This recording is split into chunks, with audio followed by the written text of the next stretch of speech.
సువార్త చెప్పరు, ప్రకటిస్తారు. అర్థం ఏంటి అంటే, నువ్వు ఒక ఇంట్లో రాజు పుట్టాడు అనుకోండి, ఒక ఇంట్లో కొడుకు పుట్టాడు అనుకోండి, రాజు ఇంట్లో. కైసరు ఇంట్లో కొడుకు పుడితే కైసరు దండోరా వేయిస్తాడు, అందరికీ చెప్పిస్తాడు, ఇప్పుడు మీకు ఒక యువరాజు పుట్టాడు, లేకపోతే రాజు, మీకు కాబోయే రాజు పుట్టాడు, ఇప్పుడు మీరు ఆయన ప్రభుత్వం క్రిందికి రాబోతున్నారు అని ఏ దండోరా అయితే వేయిస్తాడో దాన్నే సువార్త, ఇవాంజెలియోన్ అని పిలిచారు వాళ్ళ భాషలో.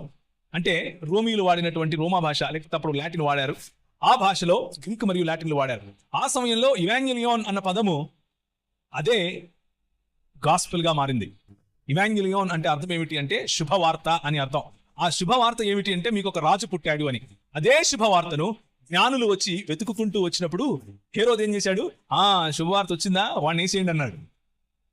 ఎందుకు అంటే రాజు పుట్టాడు అంటే ఇంకొక రాజు తట్టుకోలేడు. ఈరోజు మనం ప్రకటిస్తున్నటువంటి సువార్త ఏమిటి అంటే యేసు క్రీస్తు లోకమునకు రాజయున్నాడు. Jesus Christ is the Lord of all. యేసు క్రీస్తు అందరికీ ప్రభువు.